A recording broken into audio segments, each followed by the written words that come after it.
Yo, yo, yo, it's Big Ant, the spokesman, man. We back. Another edition of Urban Politicians TV, UPTV. Make sure you stay on your pivot at all times, man. Had to come tap in. Want to come in with the live update. Iran has launched an attack at one of the U.S. military bases in Qatar. So I wanted to come update y'all with that in real time as it's going on and stuff. I did just put out a video today. I just got done releasing a video with Ja Rule and 50 Cent, but you know, we cover a little bit of everything on Urban Politicians TV. Let some more people get up in here. We'll get to it. Shout out to everybody that's gonna catch this on replay. I'm gonna leave this stream up. As y'all come in, hit that like button. We're not tripping off the donations, but we do need that participation. Also, after we come back into the comments in the video, let me know what y'all think about everything right now. We did launch an attack on them.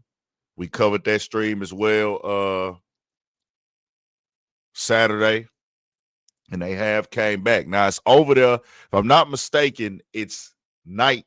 It's in the night hours over there. So this is like in the middle of the night or nighttime for them right now. So, they have went after one of our military bases. This is the live coverage of it. Let me get some more people in here and we'll get it started.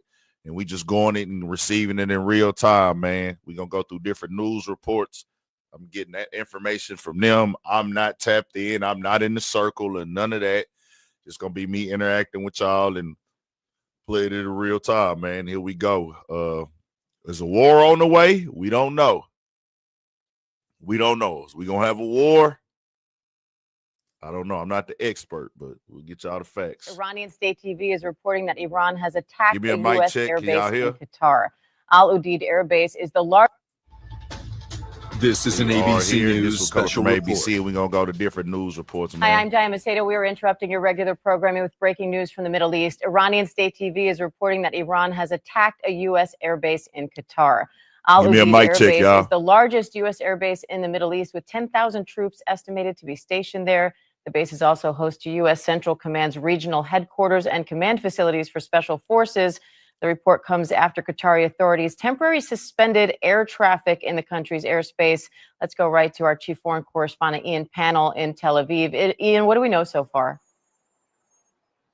Yeah, I mean, the reality is, in terms of facts, we know very little, but there are multiple reports out there. The facts are that Qatar closed its airspace. The facts are also that the U.S. Embassy advised U.S. citizens to stay indoors. There was also a warning to British citizens there as well. The UAE also reportedly closing its airspace amid the increased reports of a potential threat against the Al Udeid airbase. And as you say, this is the largest airbase for the Middle East in the region.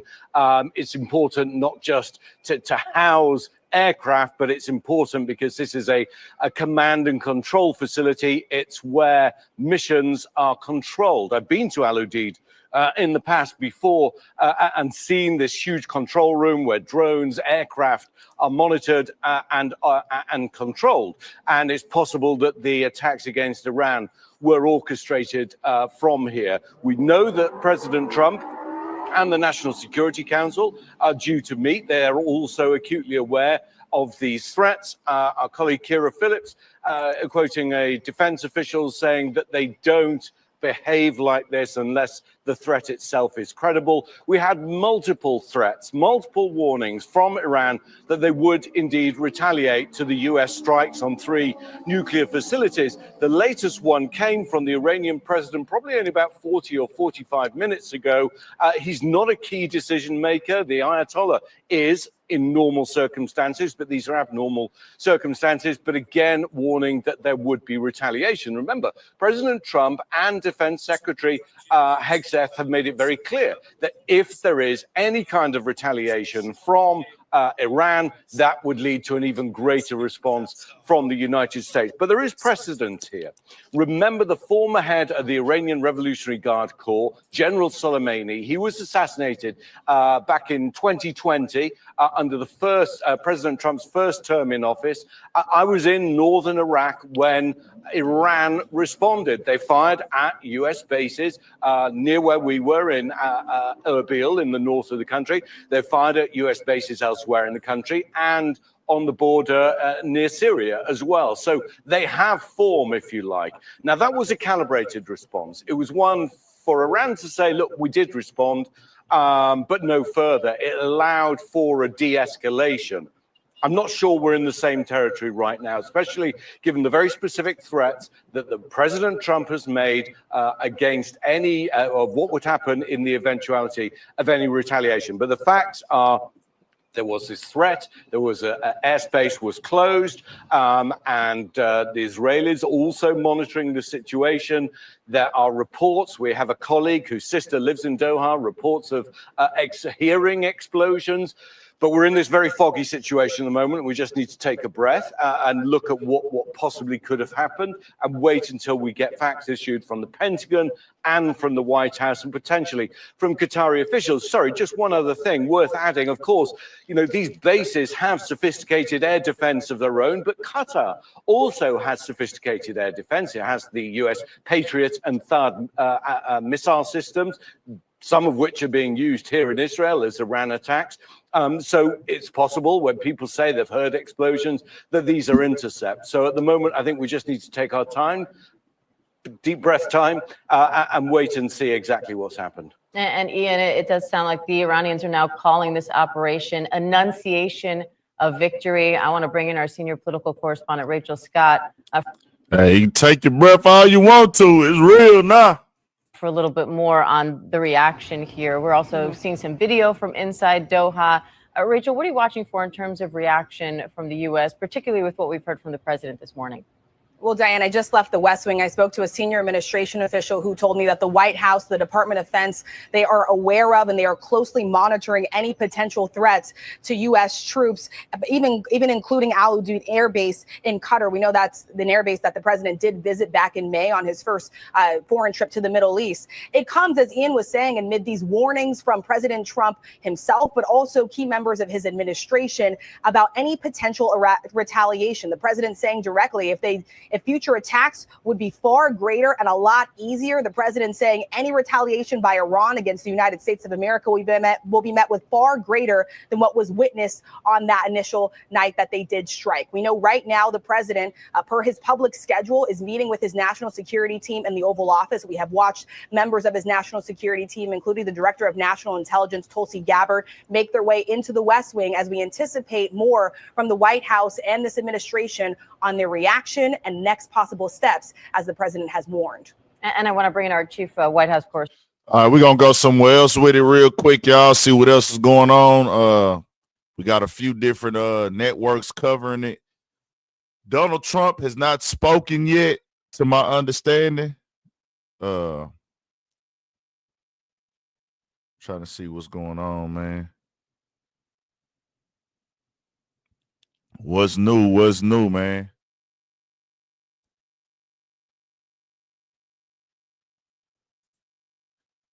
We are coming on the air right now with breaking news out of the Middle East. Iranian state TV says they've launched missiles on U.S. bases overseas. We know the president right now is closely monitoring the situation from the White House. He's set to meet with members of his national security team in the Situation Room. And we've already seen reports of explosions near Doha and Qatar. This comes after the U.S., of course, conducted strikes on 3 Iranian nuclear sites over the weekend. I want to get right to NBC's chief foreign correspondent, Richard Engel in Tel Aviv. Richard, this was expected. It was unclear when it was going to happen, but it appears for right now Iran is retaliating. It was expected, but it was never clear where a strike like this would come. And according to Iranian state media and what witnesses are seeing over Doha, that Iran has fired missiles at the Al Udeid military base. It's an air base in Kuwait. According to the Iranians, a statement from the military, 6 missiles were launched at Al Udeid, and witnesses have seen explosions that look like interceptions in the air over Doha. There are also reports of air raid sirens going off in Bahrain and in Kuwait, where there are also U.S. military facilities. The Qatari government, just before this announcement from Iran and just before explosions were seen in the sky, took the extraordinary step of closing their airspaces, and U.S. nationals and British nationals were told to shelter in place. All of that in just the hours right before this apparent Iranian attack. And then, Richard, we should explain to our viewers, it's unclear what we know at this hour. We are just basically reporting out what we've seen, what we heard, what we believe to be true at this hour right now. The information is still very fluid, but these retaliation strikes have caused injuries before to our American service members. And I'll remind viewers, after the U.S. took out Soleimani, that Iranian commander, Richard, remind our viewers there was that ballistic missile strike on an air base in Iraq that caused so many injuries.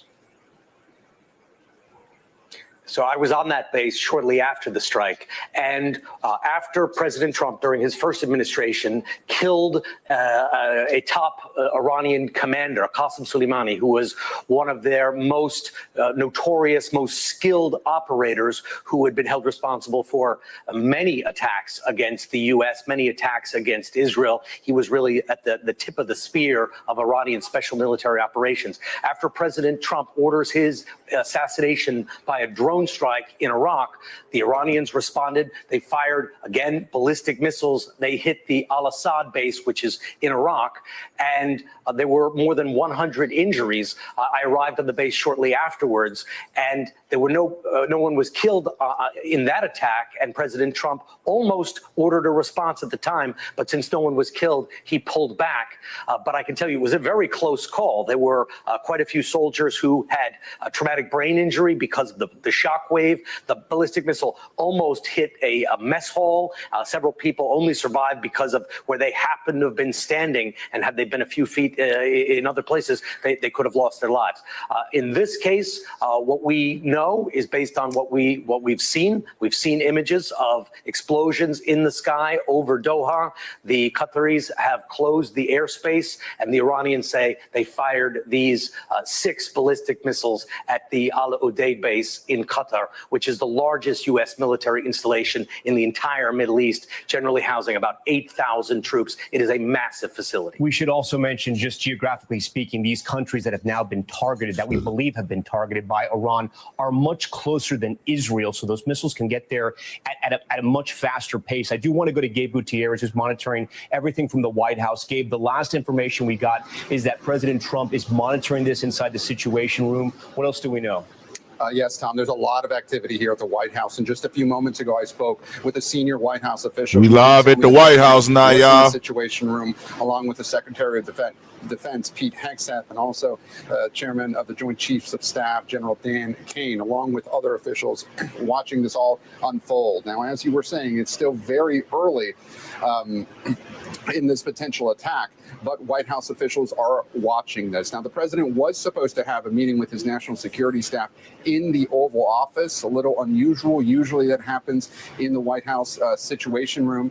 That was supposed to happen at 1 o'clock. As we understand it, though, the president is still in the Situation Room right now. The senior White House official that I spoke with could not confirm any details of any possible explosions in Qatar. But again, it is still very early. Now, Tom, we should mention that over the last several days and yesterday, the Department of Homeland Security issued a new bulletin, not just concerning Americans abroad, but also Americans here inside the United States, warning of a heightened threat environment. And we also know that according to NBC News reporting, 2 U.S. officials, as well as another person familiar with the matter, that President Trump was warned through an intermediary during his trip to the G7 summit in Canada, that if the U.S. were to conduct an airstrike against Iran, that Iran could retaliate by activating sleeper cells within the United States for a potential terrorist attack. Again, that's according to two U.S. officials, that warning coming last week. But as for the latest in this attack, and yes, Tom, I'll send it back to you. Just stand by for us for a second. We are getting new video in. You can see it on the left hand of your screen there. I'm going to ask the control room to tell me what we're looking at here so our viewers understand what we're looking at. This is Qatar. This is Doha. The skies over Doha earlier tonight. You can see what looks like those flashes in the air. They seem to be coming down. Unclear at this point if those are indeed the missiles being fired from Iran and then the air defense systems intercepting them. We'll know more in the coming minutes. Iran's armed forces has just put out a statement saying they've targeted the Al Udeid air base in Qatar there with a devastating and powerful missile attack. These might be some of those missiles either intercepted in the air or as they're coming down. We're going to learn about that shortly. We're also going to check in with our Courtney Cuby soon, who's getting up live for us at the Pentagon. Gabe, while I have you, remind our viewers, what did President Trump say in the hours and days after that strike on Saturday night on the nuclear sites in Iran? If Iran were to retaliate, what has President Trump promised? Well, President Trump, along with administration officials, have promised overwhelming force if Iran were to retaliate against the United States. Secretary of State Marco Rubio, who also happens to be the international security advisor, he warned Iran against this. So did the Vice President, J.D. Vance. We'll have to see the extent of this attack, Tom, and whether the U.S. makes the calculation that some sort of escalation is warranted. It is too early to tell, of course. Again, according to a senior White House official, the president monitoring all this from the Situation Room. And this is certainly some of what he will have to weigh. What type of retaliatory response does he escalate this somehow, depending on the extent of the attack and whether there are injuries, potential injuries to American forces or not? But President Trump had warned Iran not to do this. The Iranians obviously feeling that they were forced into some sort of retaliatory response after those U.S. airstrikes. Now, Tom, I should mention, we have not seen the president on camera since late Saturday evening when he announced those U.S. airstrikes. We have heard from him, though, several times as he's posted on social media. Late yesterday, he did float the idea of potential regime change in Iran. Now, administration officials have been very clear that that is not the military posture of the United States. Just this morning, White House President. All right, so everybody who just came in, I want y'all to see, get everything and receiving in real time. It's supposed to be having a meeting today at the White House. I'm looking on the phone to see if they're gonna let us know if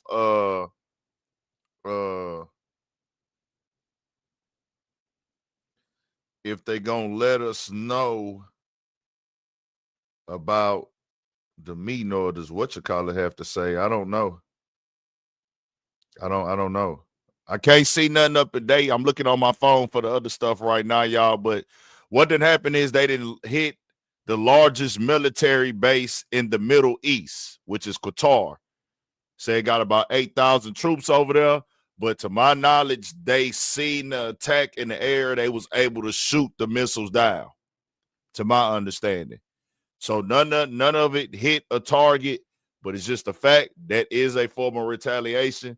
They send shots back at America, the military base that's in Qatar. They're advising everybody in that area, every American resident out there, to stay inside right now because they don't know what's what yet. Also, they say be on alert here as well. Be on alert everywhere now. Know a lot of people ain't gonna take this stuff serious. I mean, we can't, ain't nothing we can really do about it as people. This is up in here living. Ain't nothing we can do to prevent nothing, but it is up there. This is really up there. It's up there now. So just to let everybody know, this is happening in real time. I'm really trying to see if Trump is going to speak, and I haven't seen anything yet.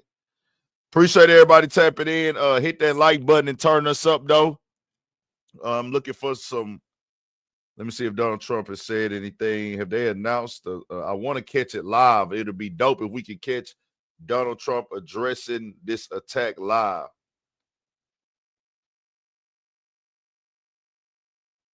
What is going on? Ain't nobody live right now. We got people live, but they're not saying what Trump is about to do. Let me go back.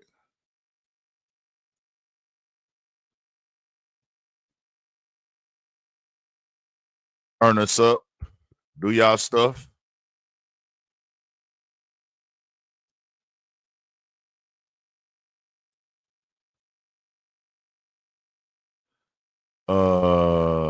Man, everybody should be live on it. They getting to it slow. It was 2 hours ago. I'm trying to get some more up-to-date stuff going on. Okay, here we go. House of Representatives. Guess what? Oil change time again. This should be good right here, y'all, for us to be updated on the latest. The House of Representatives are debating on it. We going there in real time. This is on CNBC if y'all want to go just watch it from there direct. Kind of blurry, but give me a mic check too. Make sure y'all those exports, especially for information and communications technology products, make Taiwan a critical House of Representatives right now. Can y'all hear? To our industry and workers. Thus, it seems obvious that such a pivotal part of the global economy should not be excluded from engagement in one of our most important international financial institutions. As H.R. 910 requires, the U.S. would be an advocate that the IMF admit Taiwan as a member, allowing the IMF to monitor and evaluate the health of Taiwan's economy, provide technical support to Taiwanese officials, and support employment opportunities at the IMF for Taiwan nationals. Given its contribution to the global economy, Taiwan should certainly not be locked out of membership. Not only will this benefit Taiwan, it will benefit America and the entire world economy. It should be noted, however, that while this legislation will assist Taiwan, some Republicans are ignoring what the administration is doing that will hurt our economy and that of Taiwan. In February 2025, in one of his first actions as president, President Trump issued an executive order seeking to withdraw the United States from several international organizations and calling for recommendations on exiting the U.S. from its membership in certain other organizations, including the IMF. So clearly, our ability to advocate for Taiwan at the IMF to carry out the purposes of this bill is undermined by the fact that Donald Trump is examining withdrawing us from the IMF. Setting aside the central point that the president has no authority whatsoever to withdraw the United States from international financial institutions, that review, which is due as August, of course, has not been completed. While the IMF funding was included in the recent budget proposal, comments by the administration and the Secretary of Treasury confirm that Trump has not decided whether to try to use what powers he has as president to withdraw us from the IMF. Most significantly, Trump has refused to reiterate the policy that the U.S. has had in place since 1979, standing with the people and security of Taiwan.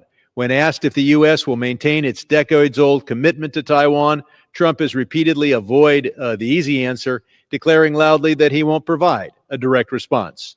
We should pass this bill, but we should... All right, let's get to something else, man. Live. Okay, here we go. Let's go live on Fox. So, to my knowledge and information, man, they just stopped everything from hitting the country direct. Crispy fingers, but sauce, and melty cheese. We'll see what happened with it. Cheese. Zaxby's Giant. Ease up the pressure on countries that are very dependent on this for the time being. But it's something that we still need to have on the radar. So, I conclude by saying that, we're seemingly away from this kind of escalatory ladder where each step relative to the energy space could bring us closer and closer to catastrophe. My bad, John. I'm trying to find something that's going to be live. We have been just listening to some of the keep earlier us content from on the Middle East Institute updating amid the course. Revolutionary Guard. We consider this a flagrant violation of the sovereignty of the state of Qatar, its airspace, international law, and the United Nations Charter. We Give me a affirm mic that check, Qatar mic reserves check. the right to respond Mic directly check in the in a chat. Hit manner that like equivalent button and with the turn nature us and up. scale of this brazen aggression in line with the Let me international know law. if y'all can We hear. reassure that Qatar's air defenses successfully thwarted the attack and intercepted Iranian missiles. A detailed statement regarding the circumstances of the attack will be issued later by the Ministry of Defense. And we know since then, I'll give you a live look at the White House. President Trump had been in the Situation Room with his national security advisors and defense officials as well. We've also seen reports from Fox News that Israel has fired more strikes at Iran since that as well. We can give you a live look right now at Jerusalem, where night has fallen as well. But certainly interesting developments today, obviously, coming just a couple of days after the U.S. Strike on Iran's nuclear facilities. You spoke with John Hanley, a UCF political science lecturer. I know you talked with him just a little bit ago, and one of the things that you talked about was Iran warning Qatar that this attack was going to happen. Yeah, he said that this was kind of a unique circumstance that we were in. I spoke with him just a couple of hours ago about seeing this unfold, and he said that, the situation was that we kind of had advance warning that something was going to happen, so we could have had options to decide what we were going to do. It's stunning to see how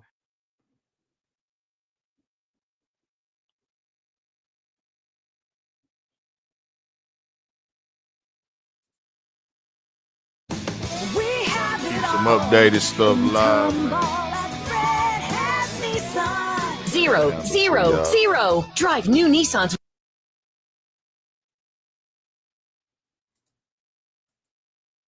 Need that. Trying to find the best coverage we can find right now to keep us in the know and in real time. Different news outlets is covering it. They getting information. They got people getting them stuff over, but I don't want to put nothing, because a lot of these, the thing is with some of these news platforms, they're going to put their opinions out there with it. We just need the facts right now, just keeping it 1,000. Or they have a narrative of not liking Trump, or Trump, a narrative to push whatever Trump is pushing. Hold on. They closed the airspace out there. Marcus, Qatar has now closed its airspace, and the U.S. Embassy in Qatar is recommending Americans shelter in place there until further notice. What do you make of that, especially given Qatar has the largest U.S. military installation in the Middle East?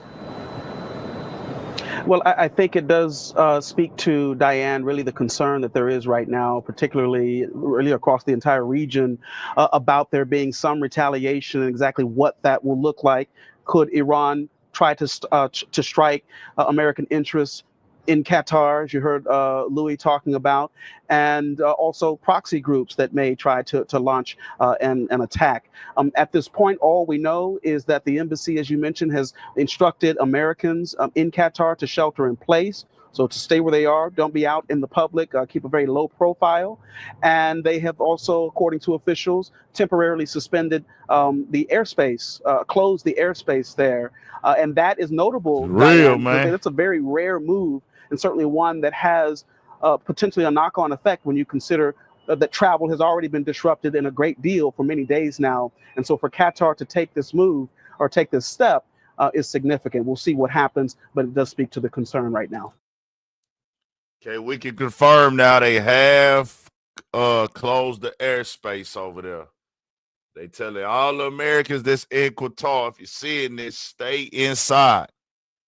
I think they already know that, though. I hope this ain't their first time hearing that right now from me, if they see it over here. If you see that over here, I hope that wasn't your first time seeing it. It was from me. Turn us up.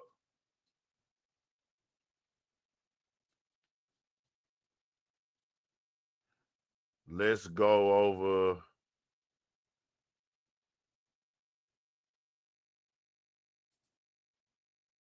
Somebody got a live modern look, right thick, now. absorbent layers. But these napkins aren't just They just showing what it looked like over there right now.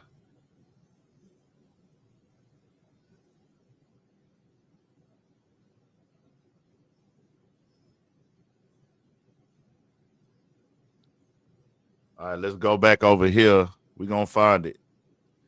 We're going to find the one we need. We want to get the stuff that's got us in real time. It was one of these channels, man. Let me look at CBS and shit. Hold on.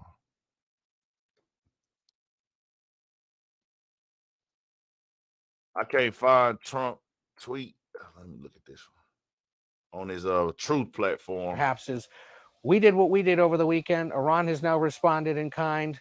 Let's leave it at that and try to move on or try to get back to the negotiating table. And he confirms a few details there. One, he says Iran gave someone a heads up that this was happening, so the United States was prepared. Two, the number of missiles, we had heard some of that, similar figures, about 14 of them, most missing the airbase. And then the fact that no Americans were killed. We did not have specific casualty figures yet, but we know now that, yes, over the weekend and into this morning, the president, his team, were anticipating and preparing for this kind of retaliatory strike. You heard the Speaker of the House a little while ago say he got a classified briefing this morning where the possibility of this was raised.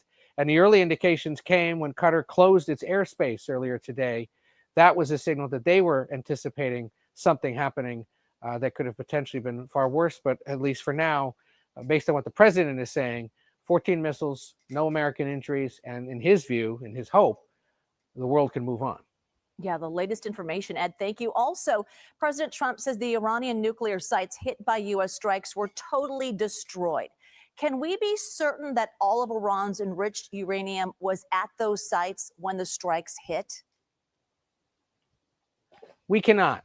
And unless or until there is independent verification of that, which there may never be, it's going to be difficult to know for certain. And he's not. We won't even know if we told they hit their sites, man. Media outlets were suggesting that it might not have been there. He insists it was. Remember, the Secretary of State, Marco Rubio, was asked over the weekend by Face the Nation's Margaret Brennan whether or not the U.S. was certain it was. All right, we're going to let this play for a little bit more. This is being updated in real time for everybody who just coming in. I'm going to let it play a little bit longer, then I'm going to speak it after that, and we're going to end it. For the people who just came in right now, man, we just want to update in real time that they did launch a military attack. They launched an attack on the military base in Qatar, but the missiles were intercepted. They shot them down.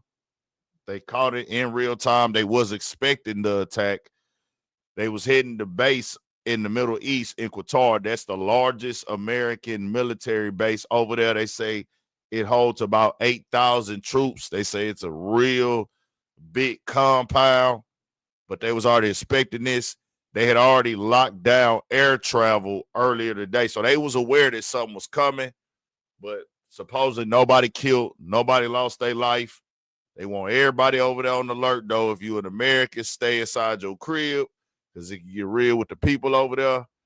But we here now, bro. It's like we kind of on some even type of time. I guess. I don't know. We just got to wait and see. I'm going to play a little bit more of it, and then we'll end it after that. It's all there. His response was, we don't see how. Them, but this is a base that has been established, and President Trump actually visited the base last May, as a matter of fact. So we had the order. There were some rumblings that there was, among the Qataris, of a shelter in place. That happened a couple of hours ago. And there was a suggestion that Iran might take aim at one or more U.S. bases. This isn't a small base. This isn't Al-Assad, which we're hearing could be in the target lines as well, and that's in Iraq, about 2,500 people. This is a huge base, and it's also very well defended. So whether this is a sort of symbolic attack, we don't know the number of missiles that were sent over there. Again, we're trying to verify with CENTCOM, Central Command themselves, and verify that video that we've been watching. But this is not only one of the biggest bases, but it's also one of the best defended. So it might be symbolic that the Iranians are saying, look, we're going to hit you right where you live, right at your Central Command headquarters in the Middle East, but also it's more likely that this base and the anti-missile defenses from the Qataris and the United States would be able to intercept those missiles coming in. So really light on detail right now as far as the gravity of this and how many missiles have been fired or intercepted. But yes, we can confirm that something is underway at the Al Udeid base. Defenses are up, troops are sheltering in place, and we don't know if this is just the first of many or whether it's the last. Okay, Charlie Daggett at the Pentagon. Thank you. Let's bring in Holly Williams, who's in Iraq in the city of Erbil. Holly, what are you hearing? What's the temperature where you are? Hey there, John. Well, Iran state media is reporting that Iran has launched a missile operation called Annunciation of Victory or Blessings of Victory, depending on the translation, against U.S. bases here in Iraq and in Qatar. Now, you heard just then from Charlie about the situation at the Al Udeid base in Qatar. The Reuters news agency is reporting that U.S. forces at the Al Assad base here in Iraq have been placed on maximum alert and ordered to shelter in bunkers. We'll update you with any more information we get on that. Now, of course, this is not unexpected. Iran's foreign minister said following the U.S. strikes on Iranian nuclear sites that his country had to respond. We spoke to one Middle Eastern security expert who said that essentially the Iranian regime did have to respond because otherwise it risked looking weak and being humiliated in front of its own people.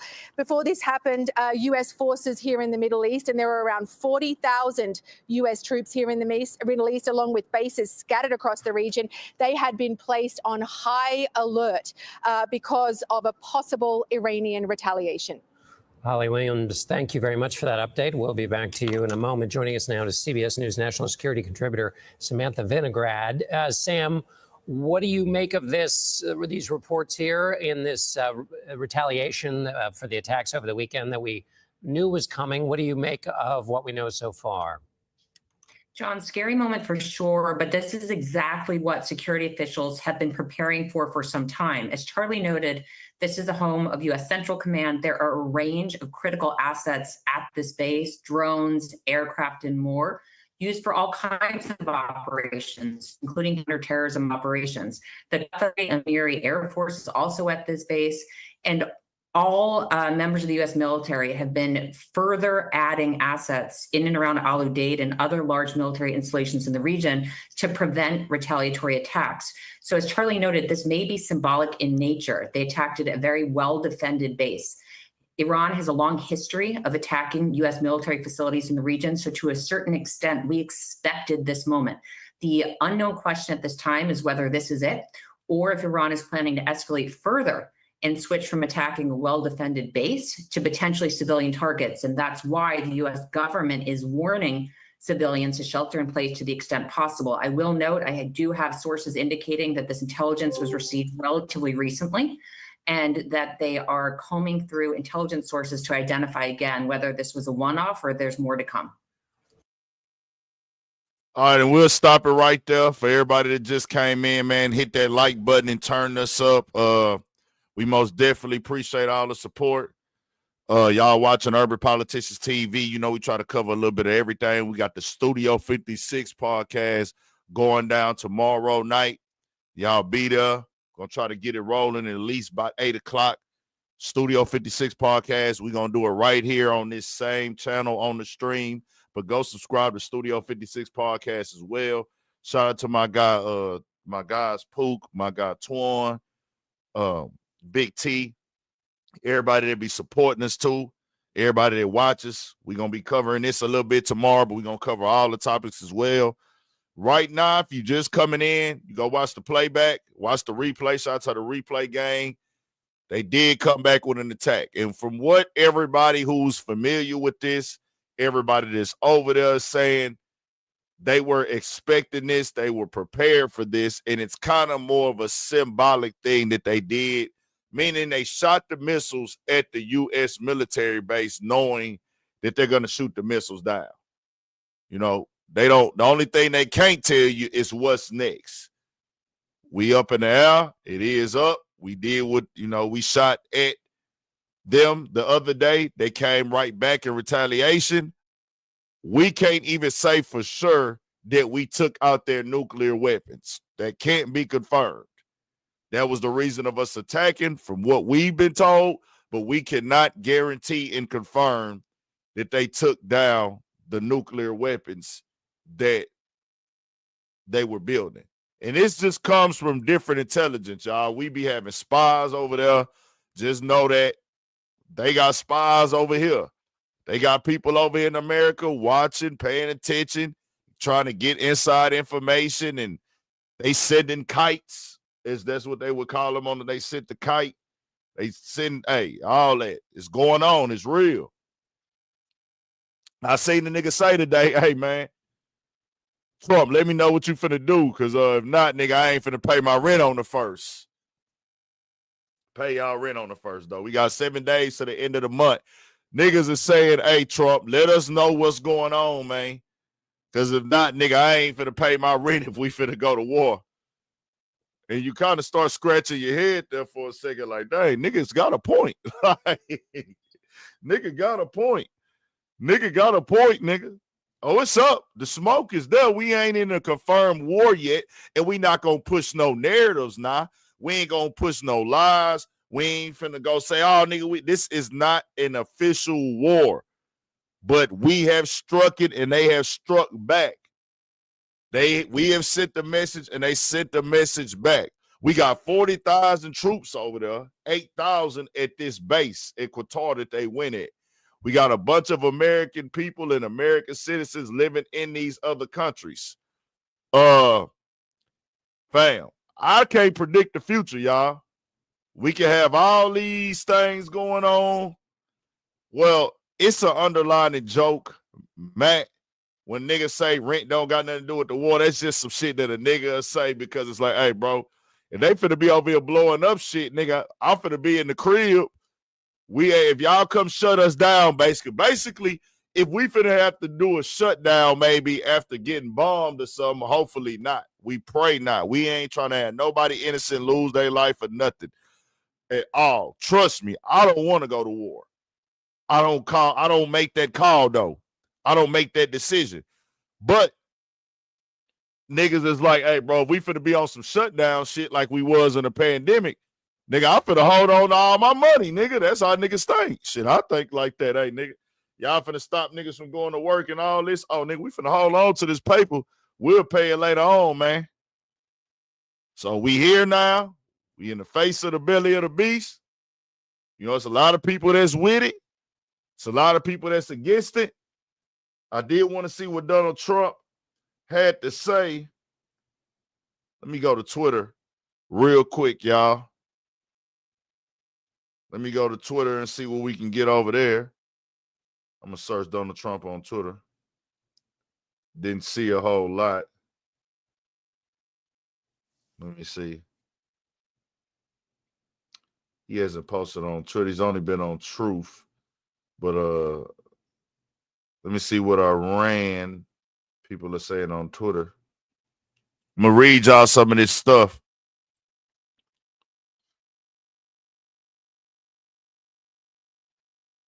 Yeah, this is crazy.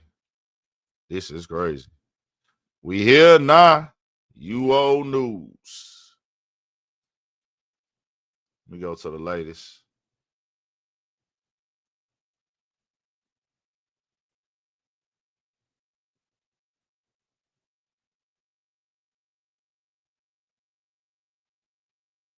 So they saying that this should stop right here. AG is saying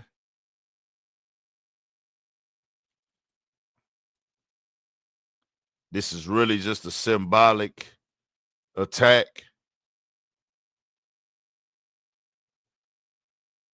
Yeah, I'm not seeing a lot on Twitter. Yeah, we have no casualties, though, bro. No casualties. So we can't underestimate nothing, y'all. No casualties. Nobody lost their life. I did want to stay on here long enough for Trump to respond, but I don't know when he's going to respond. So we'll have to catch it later. We'll probably talk about it on the podcast tomorrow. Like I say, man, it's most definitely some people working undercover. It's some spies. It's some dudes that's working for them over here. America know about it. They can't keep an eye on everybody. But this is how the game go, man. Like I told y'all, all you can do is try to prepare, get prayed up, get right with your maker, get right with God. Be ready for it, man, because this is how they start. This is how they start. I don't know if we strike back or do we leave it here. But the fact that somebody will shoot at you, even though, somebody said Trump has said we have peace now. I don't know if he's saying peace as in, because I don't see it nowhere, bro. I don't know if that's new or old. Prayers up to T-Rex as well, y'all.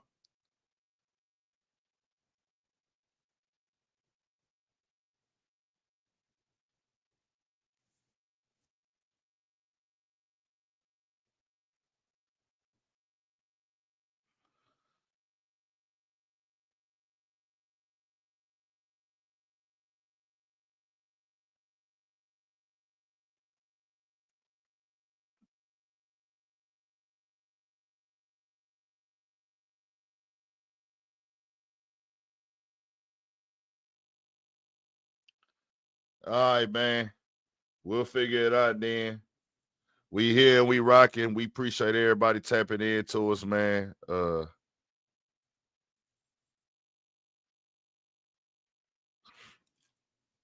We here, y'all. We here. Let me see if we got any more updates before we go. We'll talk about some other topics real quick before we get off too. Y'all get in the chat. Tell me what else y'all want to talk about. We'll talk about something else while we here. I'm going to let something play out.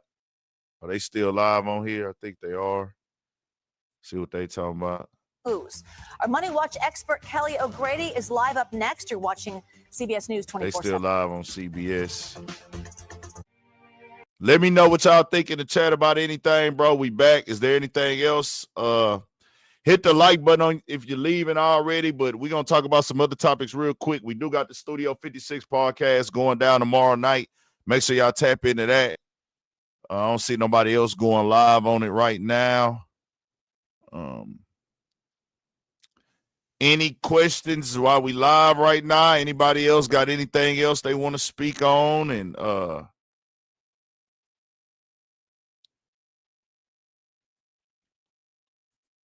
trying to stay on the Trump stuff, man. No offense, but if you're paying more than $30 a month on car insurance, you're getting ripped off. Fuck Everybody outta knows here, you can nigga. buy Don't- car do y'all insurance be- online. bro, But they did be you know coming there's with an some Amazon for crazy car insurance? ads That's now. right. Y'all An notice online that? market. I want to bring in NBC's Courtney Kube covering the Pentagon. General Wesley Clark is a former NATO Supreme Allied Sleeper Commander. cells, y'all. Andrew Boreen is former senior officer with the DNI and an executive director at Flashpoint. So, Courtney, tell us about your reporting on these threats to the U.S. homeland. Yeah, so Oh, shit. This we've what we learned, really according to our need to colleagues see Carol right Lee here. and Monica Alba and I, our sources, telling us that Y'all hit that recently like and turn it up. Iran sent a message directly to President Donald Trump, warning him that if he were to engage in U.S. military strikes against Iranian nuclear facilities, that Iran has a number of sleeper cells here in the United States, and they could unleash some sort of a terror attack here domestically. Now, this message came through an intermediary during the G7 meeting in Canada. Chris, you'll recall that President Trump left that meeting early, saying that he needed to come back to D.C. to deal with the ongoing tensions between Israel and Iran. Now, this is not the only threat of the notion that there could be some sort of an attack here in the United States. As you mentioned, there is a lot of concern by defense officials, administration officials, about the possibility that Iran could retaliate against U.S. installations in the region. There's not just military bases, but there's also U.S. Navy ships in the region. And remember, this is not just concern about sort of a big Iran attack, meaning the actual regime striking with missiles or drones. There's always the possibility that some of those Iranian proxy networks, which still exist, many have been damaged, but there are some that still exist and have the ability to attack U.S. bases and installations. There's the concern that they also could be unleashed here, Chris. The biggest one of those concerns is that they could try to overwhelm defenses at some of these smaller bases in the area. Chris? So, Andrew, what is your assessment of the capability of Iranian sleeper cells? Can you tell us a little bit more about who they are and what they could actually do? Yeah. First off, when we think about Iranian-aligned militia groups, they're largely, for the last 40 years, been supported through the Iranian Revolutionary Guard Corps and Al-Quds Force. Now, in terms of capabilities, two of the very senior-most Iranian leaders that had been pushing, for instance, tactics, techniques, and materials into some of the networks that were killing U.S. troops in Iraq with IEDs and some of the more sophisticated penetration charges have been taken off the battle space in the last 72 hours. So in some ways, I think that there is that in addition to the IDF operation that targeted Hezbollah leadership with the pagers, with a number of strikes against the Houthis in Yemen by the U.S. I think they are degraded. There's no question. And we're seeing it through Hezbollah even announcing that it would not be actively participating against Israel after Israel started its air campaign last week. So when these cities ramp up their... Sorry. No, I was just going to say, so as individual cities here at home ramp up their protection, do you see it as more out of an abundance of caution? Look, even before the State Department had issued a heightened terror awareness alert, or DHS had announced this, or for instance, Los Angeles Police Department had announced that they were getting on a stronger footing for anti-terrorism. I think that is, one, wise, and two, I think my biggest fear is that one of these singletons or lone wolves, or even a small cell that has been had a persistent presence here in the United States or in any other area outside of the Middle East would self-activate based on kind of a loss of traditional command and control as the Iranian regime and IRGC and Quds Force leadership is taken off the battlefield. And that I think is a real concern.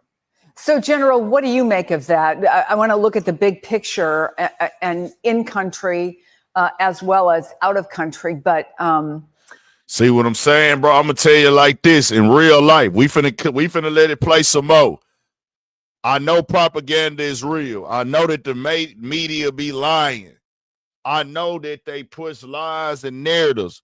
But one thing I also know: them people from other countries don't be playing, nigga. When they get there, they willing to die over this shit, dog. Like, for real. They willing to bomb shit. I'm just saying. They willing, and we let everybody in. We don't know what's what. So I'm just saying, I don't get into conspiracy theories. I don't be want to push no false narratives. I always want to keep it 1,000 with all my people and my supporters that watch this platform. Y'all know I greatly appreciate y'all. So I ain't never trying to sell y'all no bullshit, bro. I ain't never trying to push no bullshit on y'all. I ain't never trying to put no wool over y'all head and be the blind leading the blind. You feel me? I want to keep it 100. But I know in real life, through experience, never underestimate nobody. And we can use this as an example right here to just let you know this is why you do want people in your country, when it get real, to understand that they have a somewhat commitment to the lives of America as a whole, if we into it as a whole. Or even though I'm a nigga myself, I don't agree with, of course, the history of what the American government has done to people, especially the people right here in America, my people. But at the end of the day, when it comes to this stuff, they ain't got these other places, ain't got no picks and choosing, my nigga. Ain't no picking and choosing. They look at it like everybody in that house go. They didn't have no picks and choosers when they did 9/11. They didn't have no picks and choosers when they did Pearl Harbor.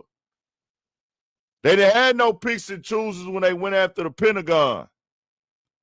So just know that, bro. Anybody can go over here. You looked at as an American.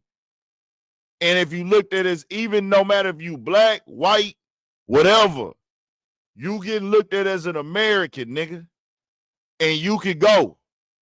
Ain't no picking and choosing. Everybody go. So just know that. I'm just saying, and they gon' just telling you the real, bro. I ain't trying to sugarcoat nothing to y'all. I ain't trying to whoop-de-whoop. We ain't gonna throw no fear monger and stuff out there. I'm not finna spread no lies. I ain't finna come on here and tell y'all this is finna happen. We at war or none of that, bro. But I'm just saying that keep your eyes peeled, keep your eyes open, and stay on your pivot, bro. Just know that. I remember growing up as a kid where I see some of them old like dudes and leaders and people of other countries say, yeah, man, Americans are nothing but spoiled babies. They all deserve to die and rot. I used to see them like say that type of stuff or had them type of writers, and I know all of it wouldn't be true, but some of them be feeling like that. And just know a lot of these a lot of these people ain't on that. I'm not saying that they're on that. I'm not saying we need to start tripping and woo-de-woo. I'm just saying we don't know who. You never know. Also, you know, sleeper cells. That was big in that movie, The Siege. Do y'all remember that movie, The Siege? With Denzel Washington, Bruce Willis, and they was blowing stuff up in New York with all them bombs. That was a lit-ass movie. Nah, we ain't got to worry about no draft. We got enough soldiers, but it's just, hey, we ain't trying to lose no innocent lives either, bro. We ain't trying to get to that point if we ain't got to, but we'll see. We'll watch a little bit more of this, then we'll get up out of here. What about that idea of, for lack of a better term, what we used to call a lone wolf or self-activating? What do you see as the threat level there? And what's your level of concern for American forces throughout the region? Well, here at home, I think there are sleeper cells. I think they could self-activate. I think they could do individual acts of murder against officials if they could identify those officials and get to them. They might go after a sensitive infrastructure like the electricity grid. And you don't have to do it with cyber. You could do it with, let's say, explosives. So that would be one effort that they could make. Is it going to be significant? Doubtless. It will be enraging the American people if it happens. It's the best way Iran could ensure a really dramatic strike by the United States that would enable the United States to really go after the regime rather than the nuclear. So I put that as low probability. I say the greatest probability is some of the militia, not Hezbollah, with a few rockets and then ground attacks going after isolated American outposts, Jordan, Iraq, Syria, that area as an indicator of strength, but not a decisive commitment by the regime. People are always taking pics of me, but they're sleeping on who the real muse is. Okay, Coco. It's a sunny day. The gang's all here. Use Kayak's best time to travel tool to find My the perfect bad, time y'all. to go wherever you're going. Then do what people It's do. crazy because I do got an Shopping account for for sun hats. YouTube. I am paying for. I don't know what. NBC's Keir Simmons is in ads Erbil, off. Iraq, where we do have troops stationed, and he joins us now live. How have things changed there over the past 48 hours? Tell us what you are seeing where you are. Well, it's calm, Chris, and that doesn't necessarily tell you anything. We can see the US base here in Erbil, that those bases that were just being mentioned by your contributor. We can see one at that base from here. We're about 2 hours from the Iranian border. It's certainly one of, if not the closest US base to Iran. So if there was going to be a targeting of US forces, it might happen here. Now, I will tell you, man, I'm chilling. We just got to see what happened, man. The sleeper cells could activate, self-activate. Bro just put something on my mind that I ain't even think about. I hear you. We just going off of what they saying. Nigga, they'll attack the electricity. Hopefully not. What else we got going on, bro?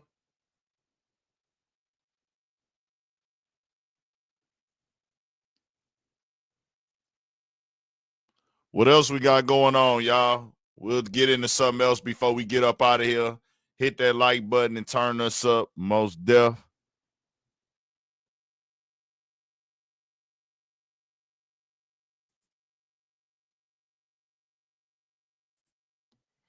Y'all hit that like button and turn us up immediately, man.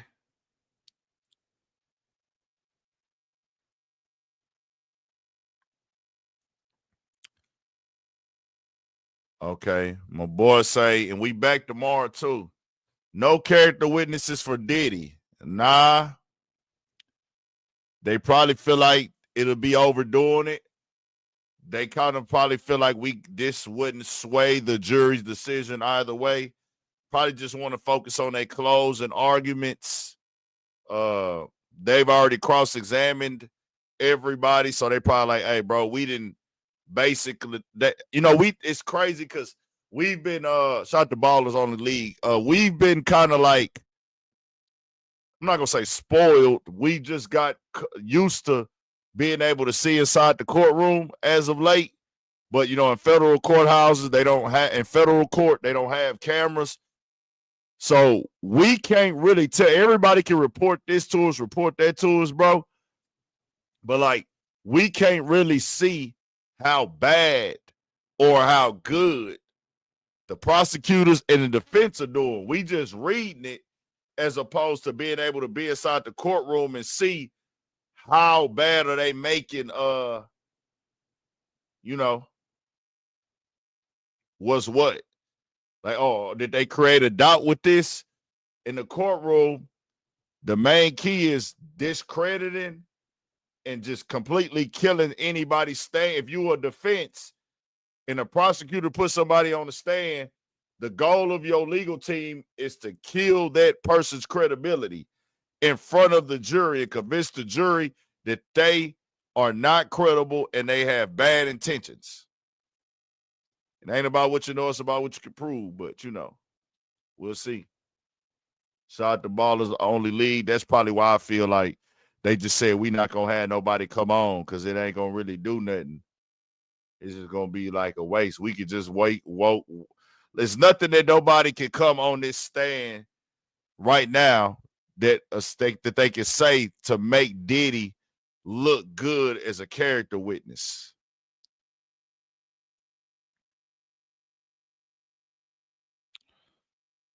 Turn it up. The CI. Damn. Talking about him right here?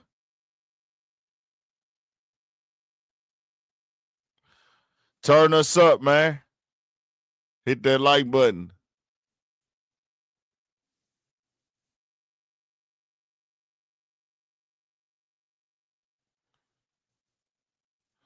Yeah, I keep talking about Trump this, Trump that. Nigga, we here now. Nigga, Trump won the presidency. We here. We good.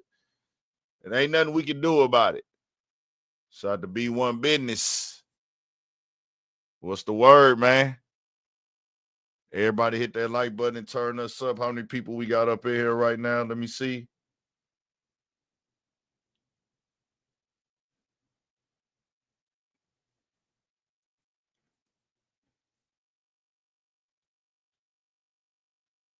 So we got 571.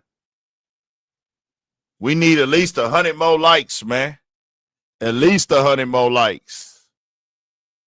It's at least 100 people in here that ain't hit like.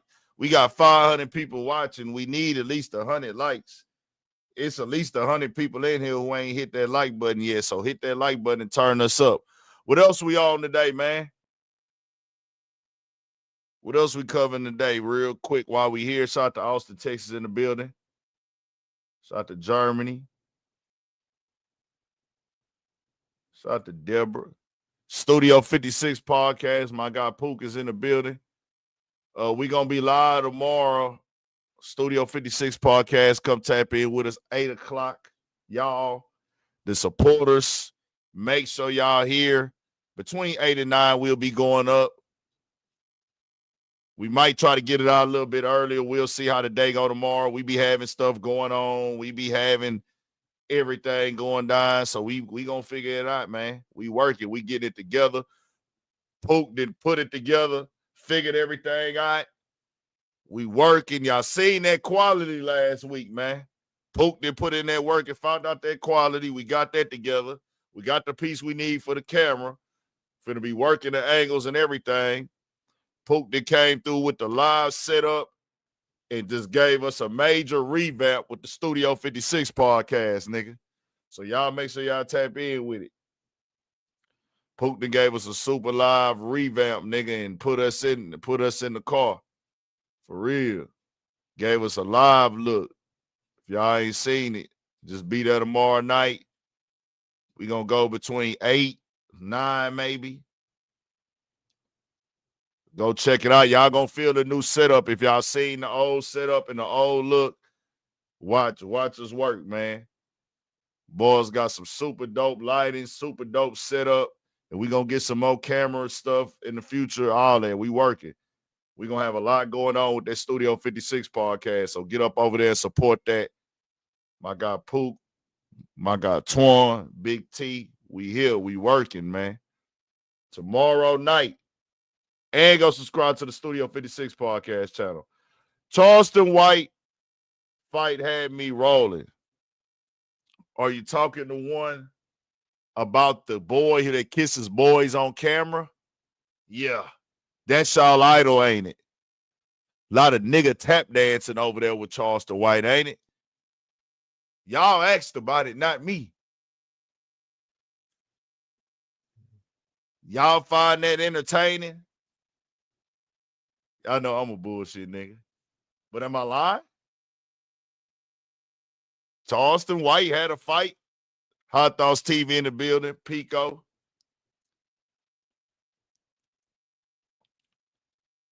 Y'all entertained by the Charleston White fight? Y'all come through tomorrow night and turn us up. We're going to cover this war stuff some more too. Pico, what's the word, man?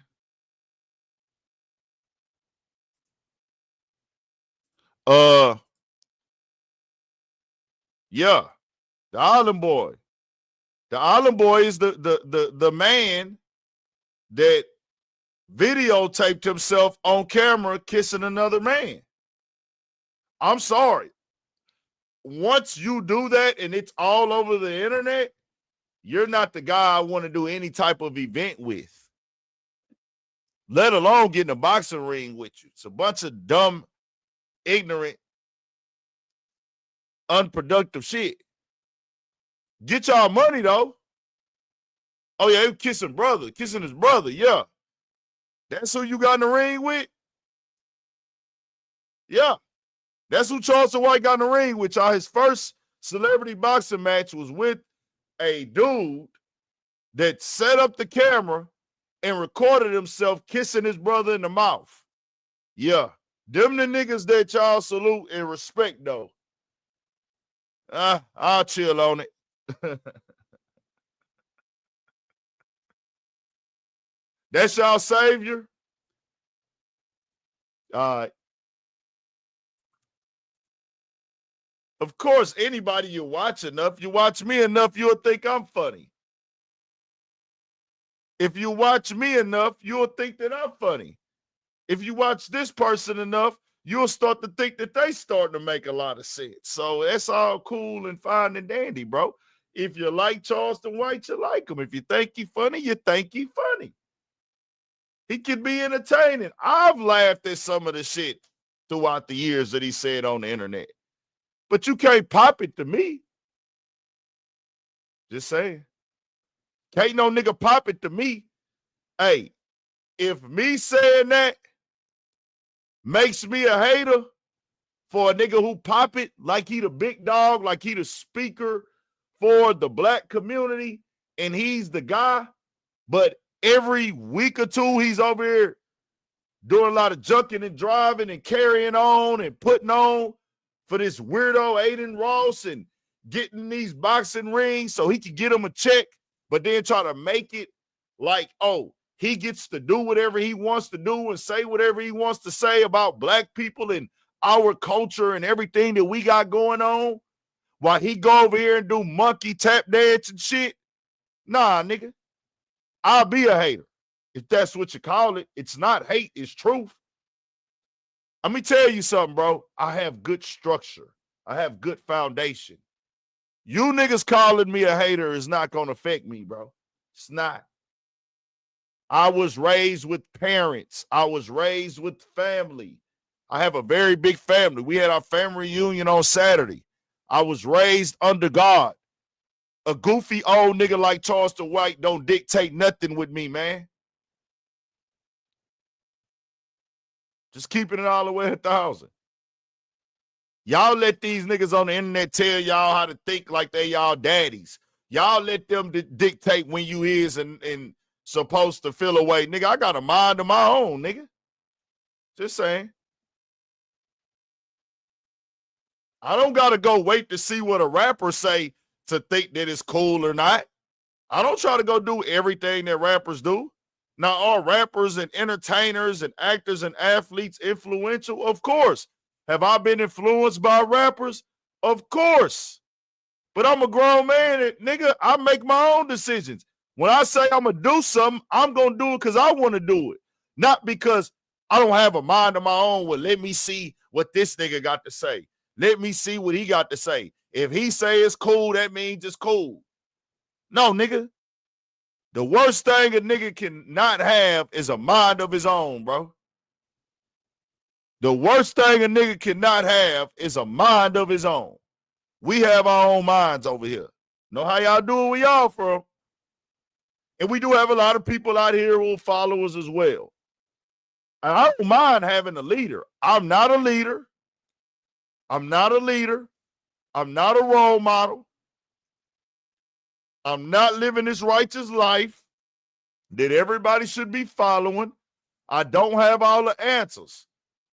But for the answers I do have, nigga, these niggas is not the people I'm listening to and following and think I need to, what they say go. No, nigga. Y'all seen how I spoke during this past election. I called these niggas out by name. Charlemagne the God. Obama. Plies. House nigga Hughley. I call these niggas out. Don't no nigga try to shame me for being black and standing on what's right and truth and reality and common sense and logic. You got to be your own man in this world, bro. And I am not a Republican. Get that clear. I'm not a Republican. I'm not a Trumper. But when you call out the fake blackness and the manipulation that the Democrats have done on black people, they gonna try to drown you out by saying you a Trump supporter. And I ain't never supported nothing Trump did financially. I ain't never put no money in Trump pocket. I ain't no Republican. Trump ain't never gave me $1. But when you try to give your people the truth, oh man, you this, you that, you this, you that. Nah, my nigga, all I said is stop letting these people play on your race like we owe these people something when we didn't already put our work in. Our ancestors already put the work in. Our ancestors already fought in every war, died in every war, contributed to nothing but building this country in every way, shape, form, and fashion. Every part of this economy we have supported, and we spend our dollar here. We spend our dollar here as Black Americans, as FBAs. We don't send our dollars off to no other country. We spend our dollar right here in America. We keep the money in rotation here. We don't hold our dollar for nobody, against nobody. We don't say we not shopping with these people. We don't say we not going to these restaurants. We gonna go wherever it's convenient at and wherever the quality is, even if it mean not fucking with our own. Shout to J Body.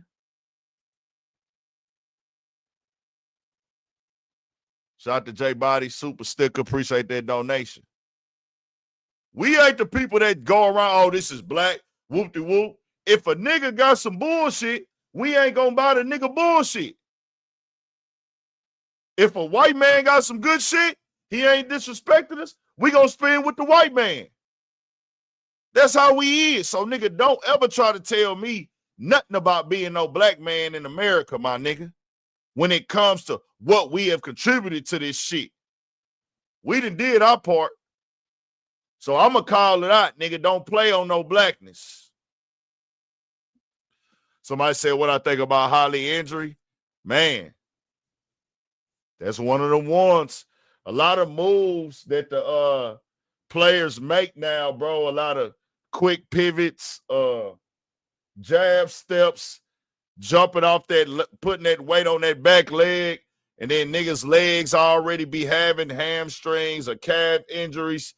It's just happens, bro. It sucks, though. We've seen it a lot. You know, I seen that debate get kicked off last night, too.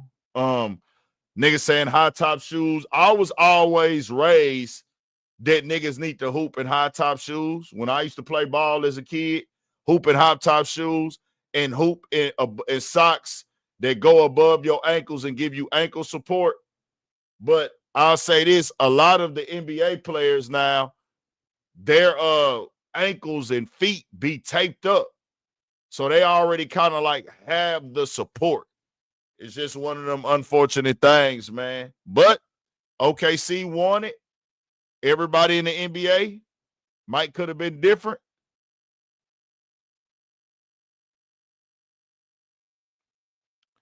What did Jim Jones say that at? You got to be shitting me.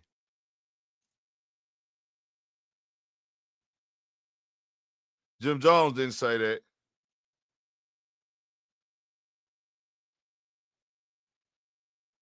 Hey, y'all, do not listen to girls like, okay, I'm finna say, Jim Jones would never. Hey, y'all, do not listen to women like B. Simone.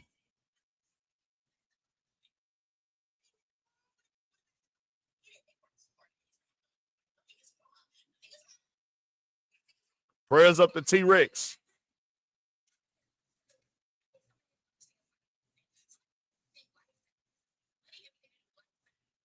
Oh, this is the old post.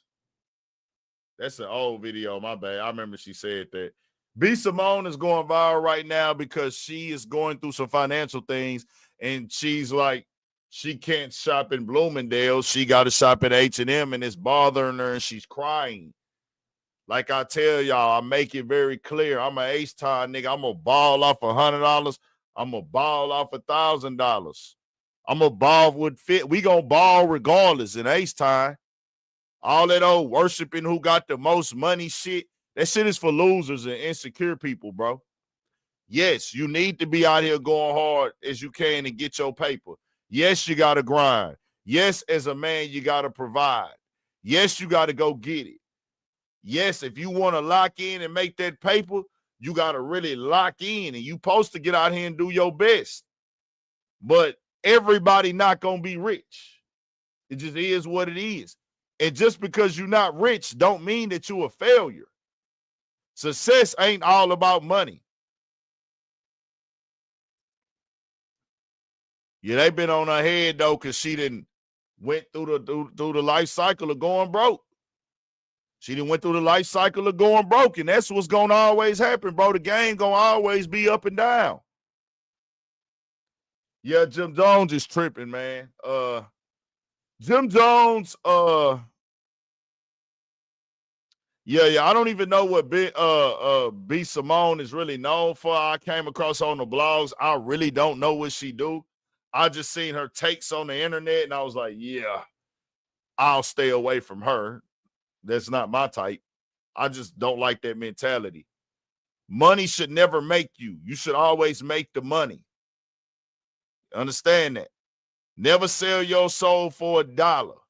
Because when you sell your soul for money and you sell your self-respect for money and you decide who you are and you sell and value yourself off of money, you're letting it be known that you don't love yourself. You don't value yourself. For other people to love you for real, you have to love yourself first. For other people to respect you, you have to respect yourself first. Then you give respect and get respect. You do need to go get your grind on, though. For sure. Ain't nobody gonna get you. Gotta go get it, nigga. You gotta go sacrifice. You gotta sacrifice sleep. You gotta sacrifice time. You gotta sacrifice energy. You gotta sacrifice leisure. You gotta sacrifice comfort. You gotta do these things. This is life. But all that old whoop-de-woo, I think I'm better than everybody because I got more money than you. I tell these people this. If you look down on everybody who don't got the money that you got, bet. Let's go somewhere where it's niggas with more money than you. Do you bow down to them niggas? Do you let them niggas talk to you any kind of way? You don't. So guess what? Whenever you have money competitions with niggas, it's a nigga looking at you like, hey, nigga, I got more money than both of y'all put together times 10. Don't ever let somebody, don't let nobody ever think that because they got more money than you that they better than you. That's the lamest shit ever. But go get it though, nigga. For sure. Oh, she a comedian? Oh, I never knew her.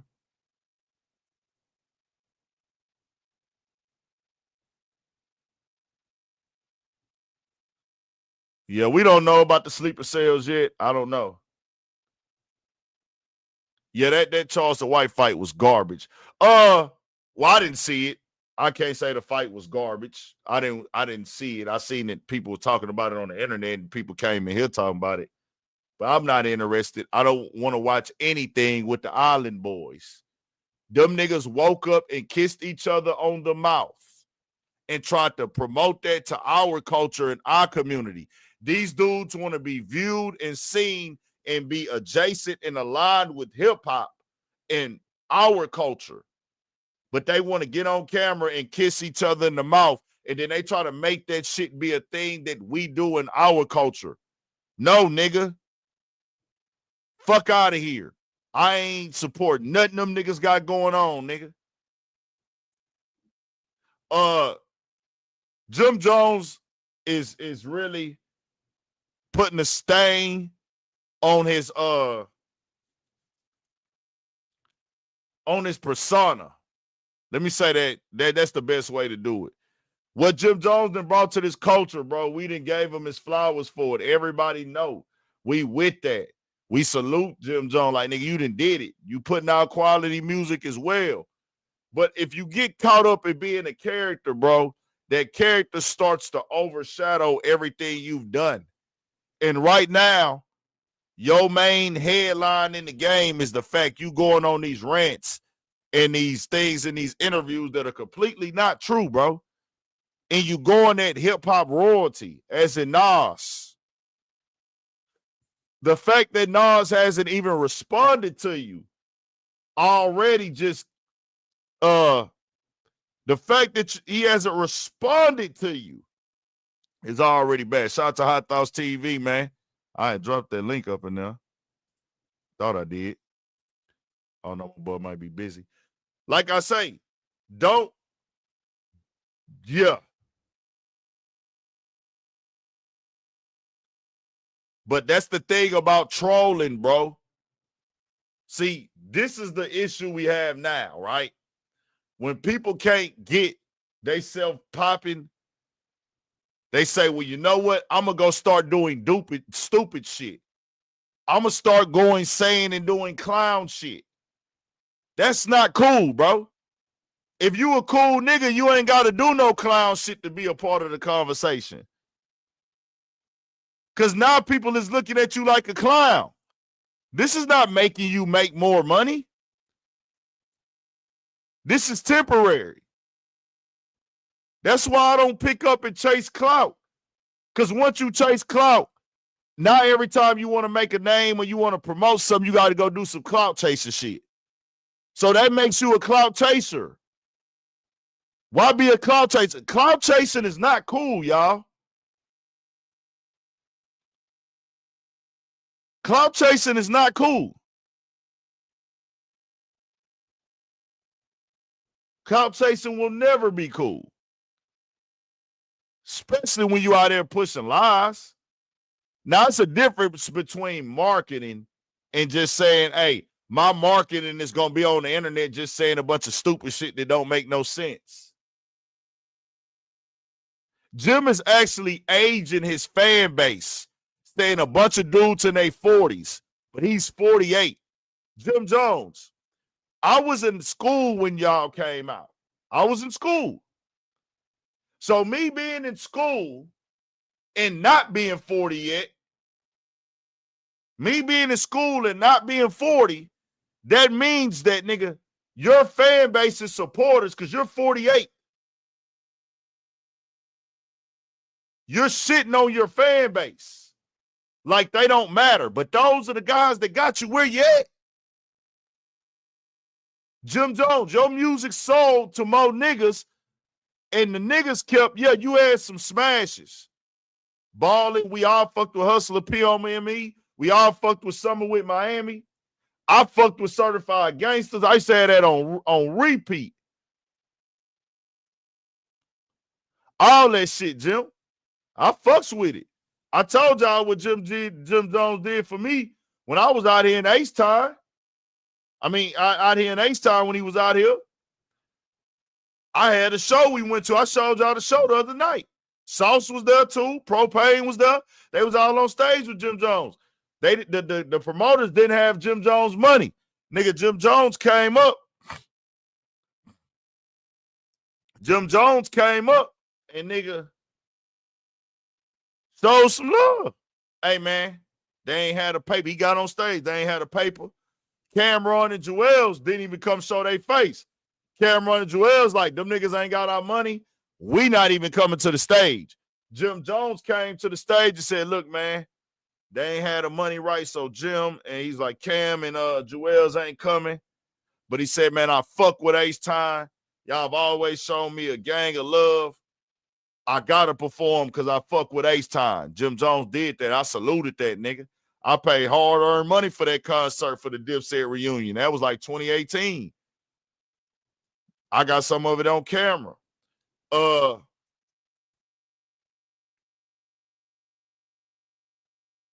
Also, at an event out here, it was something I wasn't going to go left. I wasn't tripping off of it. Somebody did something. Somebody said something to a nigga at an event out here. Real Life Street Stars brought me there. Shout out to Real Life Street Stars. They brought me to the event. It was an event out here, and they had a few celebrities in there and stuff. And Jim Jones was there. There was other celebrities there as well. Other people there, other like TV reality people. I think some housewives of Atlanta was there. I was doing media up there and shit.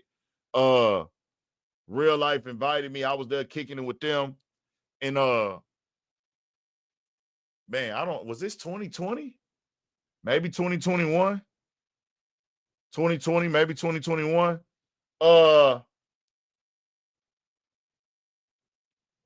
It was a cool event. It was like a thing or whatever. Jim Jones was there. That nigga Safari was there. Some other, like a lot of other love and hip hop people.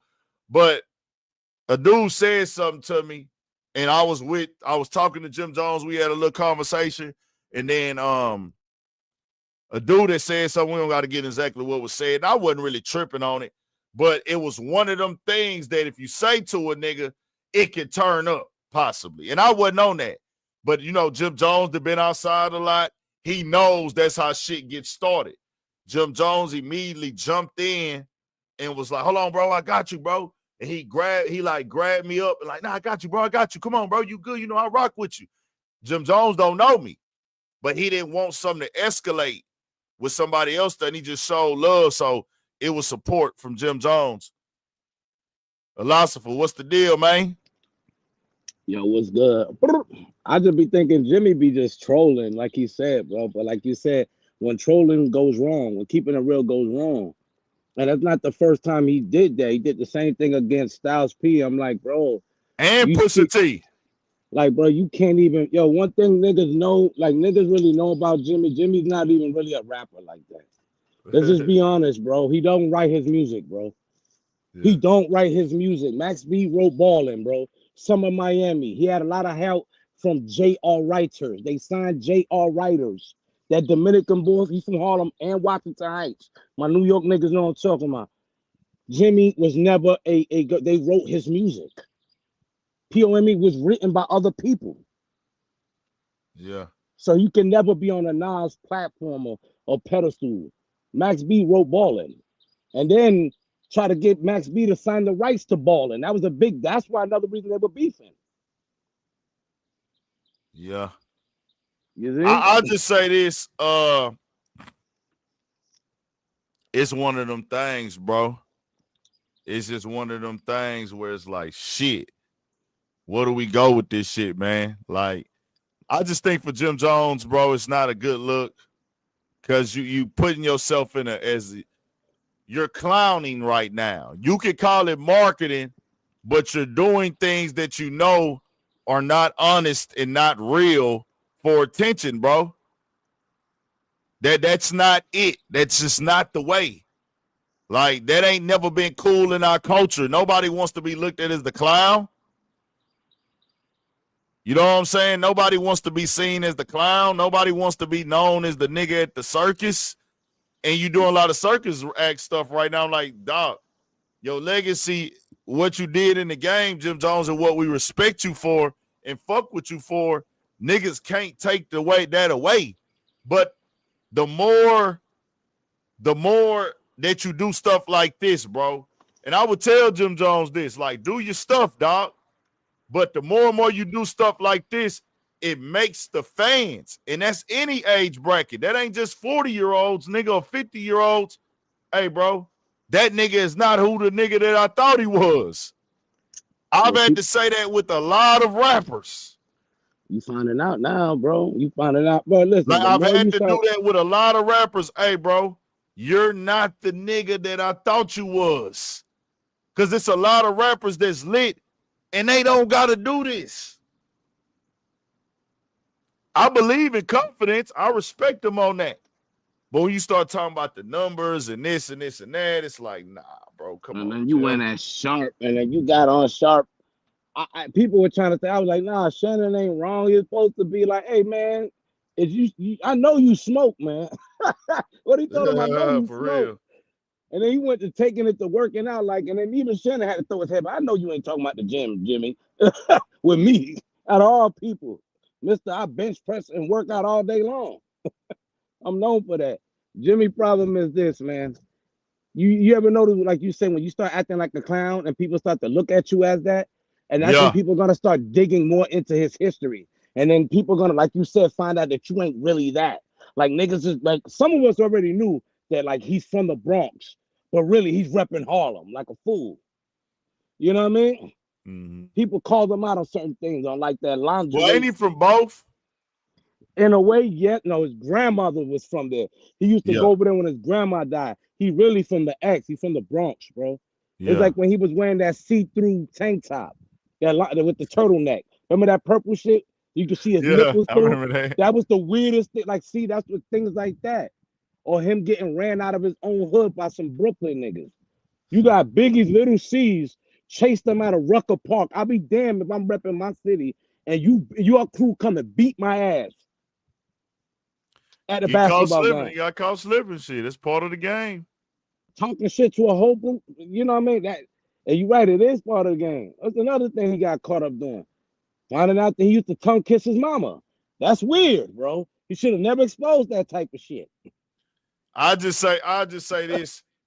Even with everything that Jim Jones been through, the street shit, whatever. You know what I'm saying?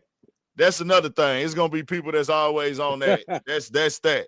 But for me, it's like the rapper and hip hop person persona. Whereas, okay, nigga, yeah, you'd have had these issues, you'd have had these back and forths throughout the years, whatever. But it's okay, there go Jim Jones. When you see Jim Jones, now when people see you, that's your latest current thing. What people got to know is what you put out in the world, that's your normal thing. That's your latest billboard. You see what I'm saying? Yes, sir. Your latest billboard is you doing some crazy, and I know it's Jim Jones can say whatever he want to say. You're explaining yourself to these 40s and 50-year-olds, which means you want their validation, Jim Jones. He's posted like 5 posts explaining his stuff in these last 3 days. Hey, man, y'all dudes is old. Whoop-de-whoop. Hey, I'll be at Summer Jam. Hey, da-da-da. Y'all need to get on what I'm on. AB. Not talking about Antonio Brown. I'm talking about algorithm bender. That's all him trying to combat being tagged, combat the comments, because he know he look crazy. Yeah, he looks stupid. And the thing is, you calling this, and then the relevancy thing. Nas is 51, bro. You about to be 49 this year. Y'all were both in high school together. Facts. That's a fact. That's the craziest. These niggas was both in high school and then had the nerve. That would piss me off. Hold on. That would piss me off. He had a nerve to sit back and talk about his dress ability, but then you said you looked up the way that he dressed. You copied his style, bro. So I do just keep looking at the age demographic. Jim Jones is doing the worst thing you can do, bro, because if you have a show, Jim Jones, 20-year-olds are not coming to your show. They not. 21, 22, you might have a few of those, like some of them dudes is like 22 to 28 maybe. You're going to have some early 30-year-olds there. You're going to have late 30-year-olds there. But majority of your fans are going to be older niggas, Joe. Jim. Majority of his fans is in jail. You want me to be honest? Yeah. I'm going to be honest. I wish I could go get my iPad. I'll show you all my homeboys. Yeah. That's in prison. They got life sentences for imitating him. My nigga Carlito, one of them, used to come out with the hair, with the little hair like Jimmy. Purple Swerve Gang, son. Used to come out there. He was one of them. I just said, man, why did I leave that on that screen that whole time, bro? that Pac part. My bad. I should have been took that down. But I just tell Jim, man, this ain't it. Somebody got to tell you the real, bro.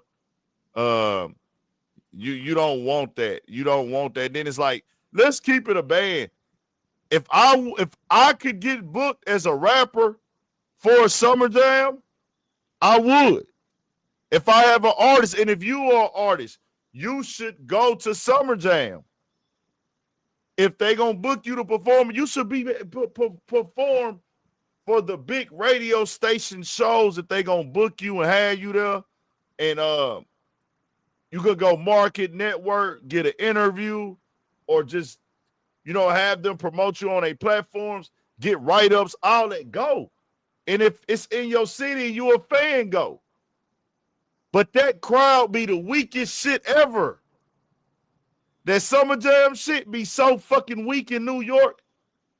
And I'm like, Jim Jones is promoting that shit like I'm going to be at Summer Jam. That Summer Jam shit don't mean what it used to mean, dog.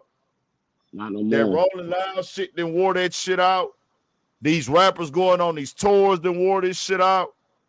These other festivals, Coachella, all that turned all them little shows the fuck out. Plus the pandemic really killed it. So I'm like, all this clout chasing to just go promote. I'm going to be at Summer Jam. Yeah, he got that Jomo album out already, which, bro, the music going to do what it's supposed to do. Just work the music. But all this other shit, nah, bro. It's not like he putting out bad. Like in New York, Jimmy's been putting out a lot of music, and it ain't bad, bro. That one thing about it, it's shit fire. I cannot lie. You know what I mean? It's just that when you go up and above your way to clown yourself, to talk, and even though you clout chasing, but to throw shots at an all-time great, most people that know rap or hip-hop got Nas either in the top 10 or top 5, bro. I've never heard in my life somebody say that Jim Jones is my top 10 or top 20 favorite rapper. Unless Unless, like I said, a nigga in jail who's a gangbanger, and on his tablet, he got nothing but Jim Jones and Dipset because he want to be the hardcorest, coolest blood in the world. Yeah. And that's what you run into. That's it. I've never heard nobody. Growing up, we always looked at Jim Jones as the hype man, like him and Freaky Zeke, and he had the gang behind him. He was the muscle, behind the scenes. You know what I mean? Yeah. You could see Jim back in the days in 1999 in the music video that came out when Cameron first came out with that. What mean the world to you? Yeah. You remember that? What mean the world to you? I remember that shit. Jimmy and they had the limousine with the jacuzzi in the back, and Ginger had the long hair just with the champagne bottle. Other than that, nah, Jimmy. And then the numbers. When they took Nas's numbers and showed the Grammy difference, it was like, damn, bro, you should have just shut it up. And then you had a nerve to say, yeah, I just made a little boo-boo. A little boo-boo. Ooh, hey, y'all. Oh, this shit older, but I didn't know. That nigga Russell Westbrook got $150 million for 3 years overseas. Yeah. Yeah, he's done. He's over there now.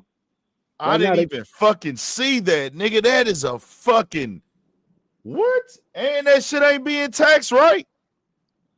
They good, man. Ooh, A lot of them doing that. This. What you think about people calling this series? Because yo, man, I hope Tyrese Halliburton get better, man. Because he was on fire before he got hurt, bro. You know what I mean? Yeah, you know, bro, them he'll be back. Them messed up situations, but man, you know the type of treatment and doctors and therapy they got now, bro. Niggas bouncing back from them injuries, dog. Niggas bouncing back from them bitches. Yeah, because they were trying to call it a niggas week is bouncing playoff. back. So Halliburton be good, Pacers be good. It's about keeping that core. OKC, if they keep them boys together, man.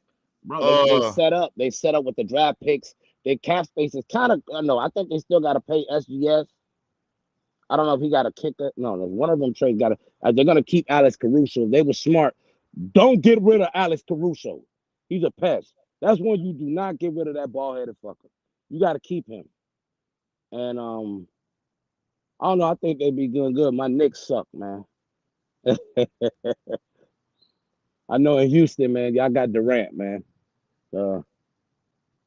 They sing title or nothing. Now, like, well, with Houston, like I say, bro, for me, as an H-Time nigga and a fan, for me, it's either we end the championship or this is a failed trade. Because we know Kevin Durant ain't got longer than 2 years here. Unless he win. Unless we get to the finals this year, Kevin Durant don't got that many years here where he's going to be happy, he's going to be comfortable, he's going to feel like it's worth it.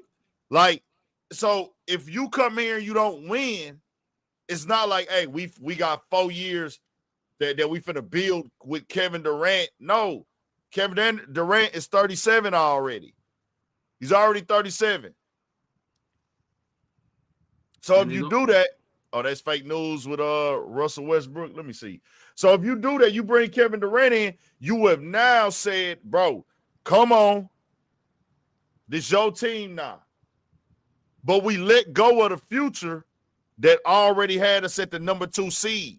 We were a better team than Phoenix this year, the team he came from. And they had 2 other stars. No matter if the chemistry was good or not, we were a better team than y'all. Who's to say that chemistry going to be good here? Yeah, I wouldn't have got rid of Dylan. Well, if the Packers had to come with Dylan Brooks, and they needed that just to get off. They needed a guaranteed bucket, especially in the fourth quarter. Damn sure they get Dylan Brooks. Fuck that. Salute to Dylan Brooks. Keep doing your thing. He's a good shooter when he get in his zone. Go up. Salute you, but I didn't want him for what we already built. We got to the number 2 seed with the guys we got. I think he causes more damage than anything on the court, Dylan Brooks. You know what I mean? You get foul trouble, argumentative, and he think he got pulled like Draymond Green. He ain't got pulled like that. But the issue with, remember when Houston Crown was in the fourth quarter, they didn't have a guaranteed bucket, go get a closer. And I think with Durant, man, with Durantula right now, he's still scoring about 27.5 points. I think per game, like they're saying. I think he's still the highest. I think he's the highest in the league. No, SGA. SGA 30. But besides that, I think it's him next. With him, they said right now they're saying either is a championship or bust right now. And I agree with you. Because y'all got the pieces, but I just think Dallas is going to be another thing within your state, you know what I mean, within Texas. Because Kyrie comes back good. You already know Anthony Davis, he's a good rim protector, and he can play both positions. And then you got that new kid, man. What's his name? He's from Maine. Yeah. That white boy. You know what I mean? I was going to ask you something. Because I seen you post up the missile strikes and stuff that's going on. You got a lot of people that feel different about that. They feel like, oh, we shouldn't do this and this, that.